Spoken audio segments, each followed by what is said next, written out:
my name is Kirk Jones. I'm the president of Central Virginia chapter of AFIL the Randolph Institute.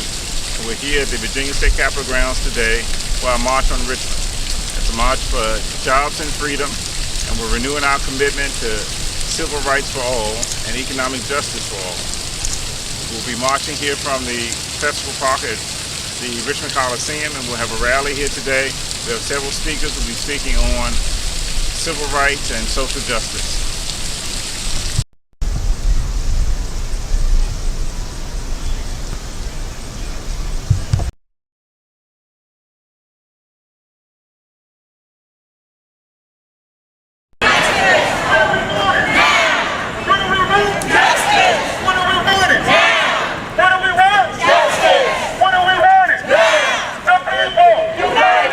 We'll never be defeated. People united. We'll never be defeated.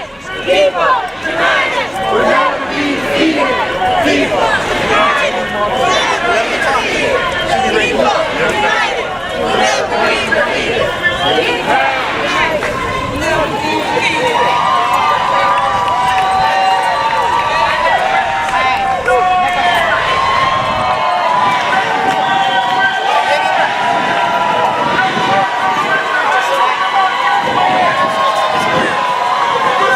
Let's go.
some noise at the Capitol! Come on, let them know that we're here!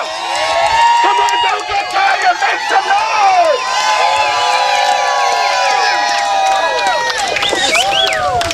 Our rally is going to start in just a few minutes. I'm going to ask if you are one of the speakers and you know who you are, if you would meet us right behind the sign here on the steps. If you are a designated speaker, would you meet us right behind?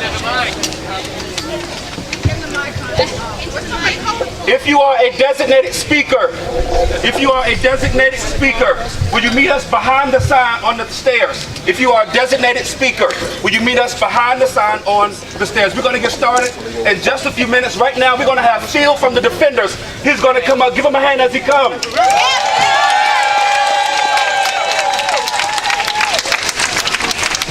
We're waiting on.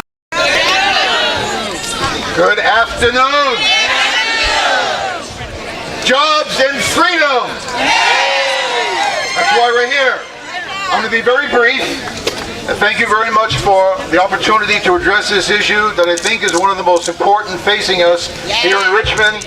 And that is, do we build a baseball stadium on the site where tens of thousands of our ancestors were bought and sold? Do we put a commercial, for-profit sports stadium on one of the most important sites in African American history?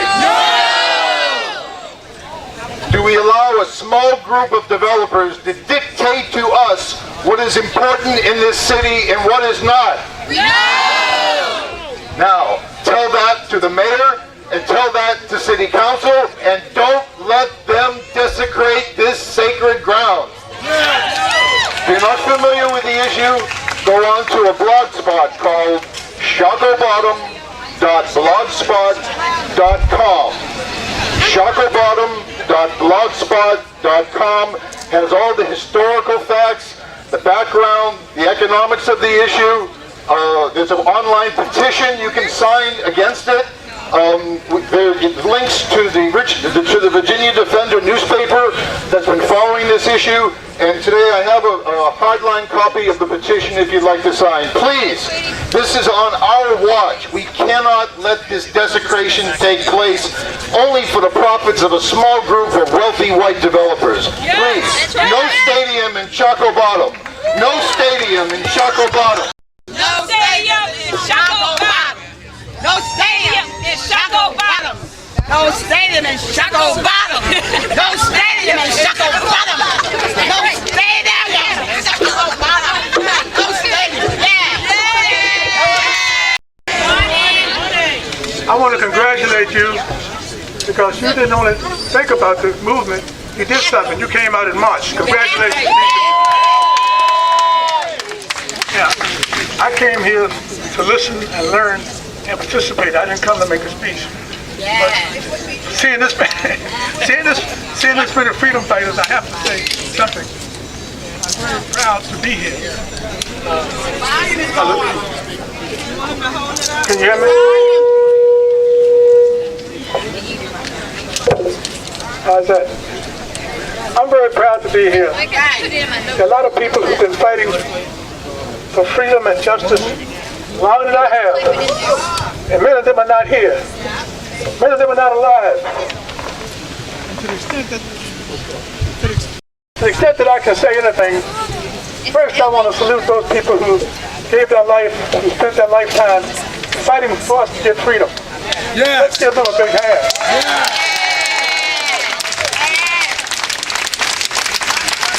And they would include the unknown people, our relatives, our mothers, our aunts, our sisters and brothers, those who worked menial jobs, subjected themselves to degradation because they wanted us one day to be free. And most of them did that so that their children would not have to go through what they've gone through. We owe a lot to these people.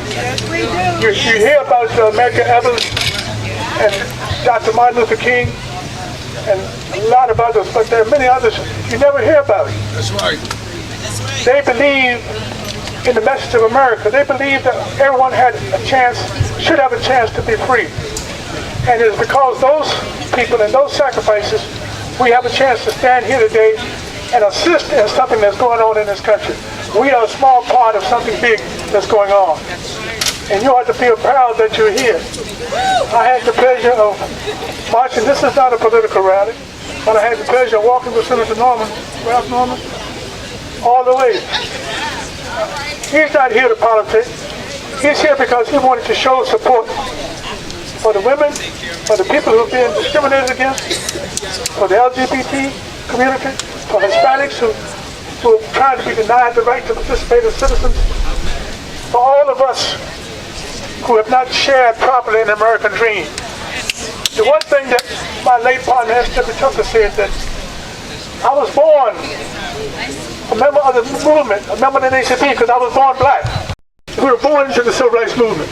Yes. Whether we were riding on somebody else's back or whether we carrying our own share, we are part of the movement. Yes. But we are not the only ones. No. At the time of the Emancipation Proclamation, at the time of the 13th Amendment, women couldn't vote. Yes. They weren't permitted to vote until 1920. Yes. But they were people, they're human, they're creatures of God. They deserve the same rights that anyone else. Yes. We're now realizing that. There are a lot of other groups that aren't free. We are not alone, we are part of a movement that's happening around the world. And I'm proud. I started in the march in 1963. Yes. The one in 83. Yes. You were there. And I was part of 2013. That's right. And I'm just proud that the Lord spared me long enough to see this and to participate in this.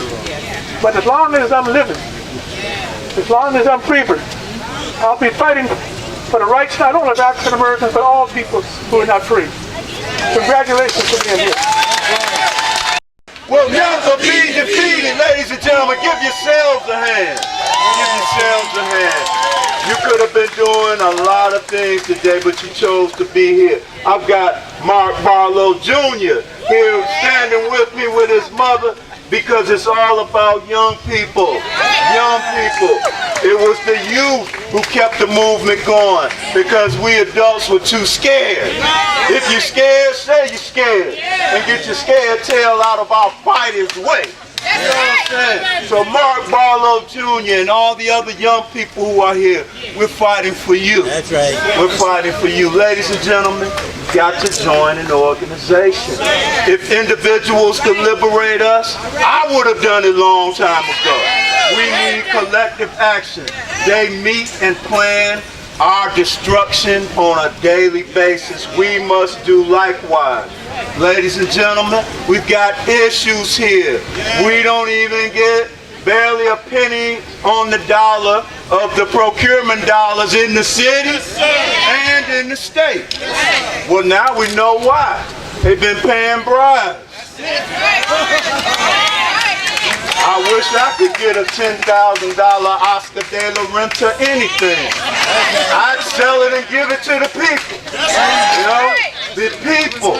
You know, it's all about us. We can win, ladies and gentlemen, if you participate. It's a crime when City Council, the Henrico, arrest the field and Hanover boards of supervisors meet, and there's no one in the room to hold them accountable. One local official at the city told me once, when we get together, we decide over your almost $800 million. And it usually goes to the corrupt contractors who don't even have minority business plans. You want to hear about the jail? You want to hear about the Richmond Detention Center? Do you want to hear about all this crime? And nobody is being held accountable. And your local school board. Both of my children are in public school, and we are not going to allow you to put them back in chains. We are going to get all that we have coming to us. Right, Sister Taylor? We got one of our school board members here. Only one, Mamie Taylor, right here, there she is. Anyway, listen up, y'all. So please join an organization, join the NAACP. If you got a job on any of these plantations out here, you owe it to the NAACP. All of you are members, you just may not have paid your dues. So pay your dues, that's all. Pay them for Mark Barlow Jr. if you don't do anything else. Alright? So look, there are no free seats at the table. You get what you can take, you keep what you can hold. Passivity will get you nothing, so said A. Philip Randolph. Ladies and gentlemen, a woman or man without a cause for which they are willing to die is not fit to live. No one can ride our backs unless we bend over. We are bending over no longer. Brothers, take those dresses off. Brothers, stop being Madea. Brothers, stop being Jamie Foxx and Wanda. That stuff isn't funny. They criminalize us on a daily basis. Stand up, be counted, and make a difference. I'm gone with Mark Barlow Jr.